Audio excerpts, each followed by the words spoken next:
Hi, this is Stray Passer. Welcome to my review of The Invisible Man 2020 version. I saw the trailer, was definitely intrigued about this. This movie, of course, stars Elizabeth Moss. She plays Cecilia Cass.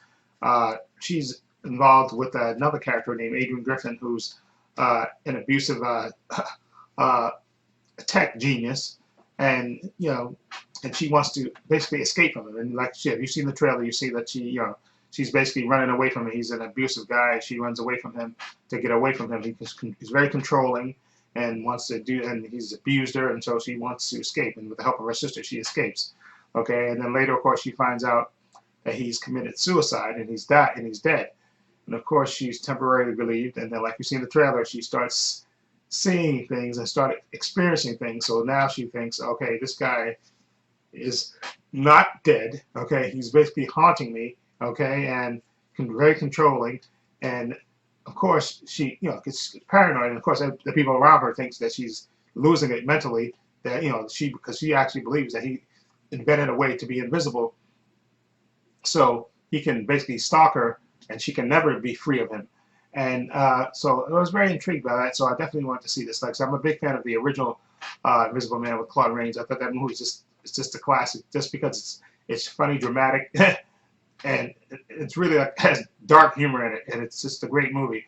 And this movie, like I said, I was looking forward to because I kind of like that aspect because you kind of take a real life thing, stalkers, okay, and you add that element in that that if a guy was invisible and stalking a woman, that kind of takes it up another notch. Like people will think that the woman's obviously that she's crazy, that nobody can turn themselves invisible, and that she's that she's mentally losing it, and people around her think that she's losing it, and yet this guy can literally terrorize until she see if she can actually fight back and prove what she's saying is true and that she's not crazy and that she's not paranoid.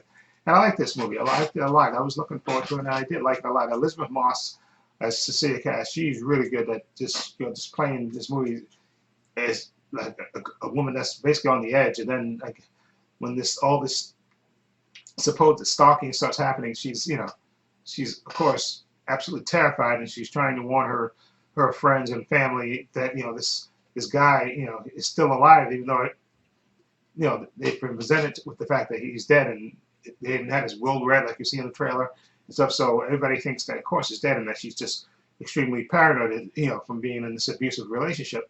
But like I said, things start happening in this movie, and like I said, there's a lot of jump scares in here, but there's a lot of tension and a lot of good things. The guy who directed this, I think his name is Lee Wenhall. He directed what's the movie Upgrade, which I really enjoyed, about the guy that couldn't walk, and then he got upgrade computer parts put into him and stuff, and then it started taking over and stuff. That was a really good movie. And so he directed this one, and he does a really good job. I think this movie was only shot on a $7 million budget, but this movie looks really good, and the special effects are absolutely fantastic. Okay, and like I said, there's a lot of really good tension-filled moments where you don't see anything, where nothing's basically happening, and you just they basically the camera. I like the way he shoots it because you see the camera focused on like an empty space, and you don't know, and they cut back and forth between her look on her face and looking at a blank space, that thinking that maybe the guy's there, maybe he's not, and that provides a lot of angst-filled tension in this movie. And like I said, I enjoyed this movie a lot. I really did. And like I said, I think Elizabeth Moss does a really good job as this lady that's slowly losing it and trying to convince people that, listen, my boyfriend's still alive. Ex-boyfriend who was abusive, he's still alive, and he's doing things, and things things are happening, which people are blaming on her, thinking that she's crazy and she's losing it. Okay, and again, really well done. Again, I think she did a good job. And Aldous Hodge, he plays James Lanier. He's like a friend of her, who lets her stay uh, in his home, and you got Storm Reed. She plays the daughter, Sydney. She's like the daughter, and so they're friends with them. Like so, they kind of take her in, and then you have Harriet Dye. She plays Emily Cass, the sister of Cecilia, and she's trying to convince her that don't be trying to convince her, don't be paranoid. You're the guy is dead, so get on with your life. And like I said, a lot of these people, they don't believe that all these things, weird things that happen, they're not believing it. But she, of course, she's believing it. And what I like about her character, Elizabeth Moss's character, says like I said, when these things start happening, and she's trying to convince her, and then she ain't having it after a while. She starts doing what she has to do, and I like that she doesn't try to, she doesn't play the victim for too long, which I like. I like characters that are proactive and just don't crawl up in a ball and die and stuff. And I really enjoyed this movie a lot. Again, this is just another take. This movie kind of similar, and the movie that came out, I think, not a couple of years ago, a while ago, called Hollow Man. So I think that movie, well, that was the one with Kevin Bacon, because he was a scientist too, and I think that was more like the original uh, Invisible Man, and that the character was good starting off, and then all of a sudden he turned, because they think it was the formula and stuff started making him go psychotic. Okay, but in this one, you have an abusive boyfriend up the top who's already an abusive psychopath, and then that's really heightens the tension, and this again really makes it a really good movie, and I enjoyed it a lot, and I definitely recommend you see it because this again another decent take on in the Invisible Man story. Okay, so I'm gonna give the Invisible Man 2020 version. I'm gonna give it a 7.5. I really enjoyed it a lot. I think the special effects are really, really good. A lot of jump scares and stuff, which you kind of would expect in a movie where the guy is supposed to be invisible, right? But they do a good job, the director, of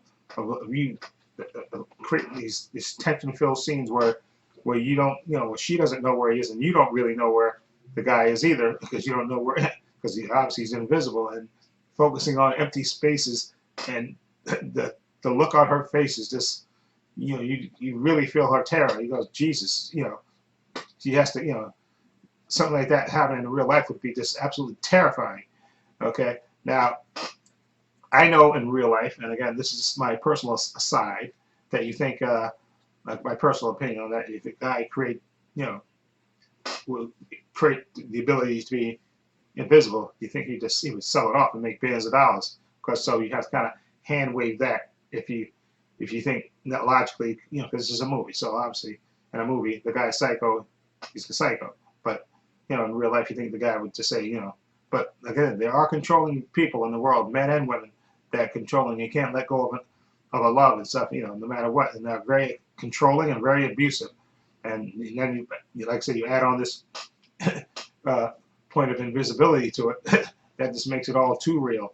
Okay, again, 7.5 for me. Anyway, let me know what you think of The Invisible Man. If you've seen it, what you think of it. Feel free to leave comments down below. I have links to my social media in the description box: Facebook, Twitter, and Instagram. I also have a link to my other channel, Paul Views and Opinions. Please check that out as well. And this is Trey Passion saying so long and take care.